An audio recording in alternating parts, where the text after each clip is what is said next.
Desh Karima, carrying 97,422 metric ton crude oil, safely crossed Strait of Hormuz on 18th April.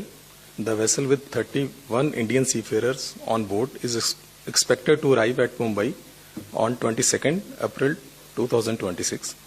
In the past 48 hours, two Indian vessels, VLCC Sanmar Herald and bulk carrier Jag Arnav, reported a firing incident while transiting Strait of Hormuz, following which they returned to the Persian Gulf.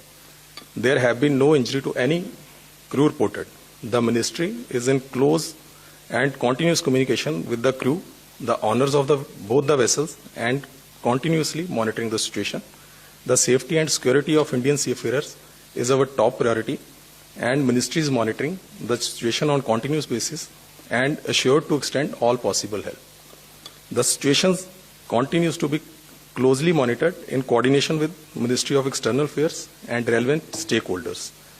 DG Shipping Control Room has handled 6,918 calls and more than 14,605 emails since activation. In the past 24 hours, 25 calls and 135 emails have been received.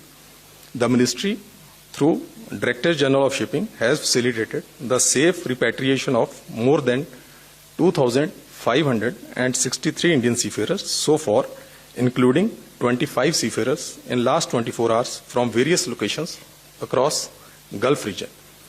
Port operations across India remain normal with no congestion reported at any of the port. The Ministry of Port Shipping and Waterways continues to coordinate with Ministry of External Affairs, Indian missions and maritime stakeholders to ensure welfare and uninterrupted maritime operations. Thank you. Thank you, Mandeep ji. Now we'll take updates from Ranveer ji.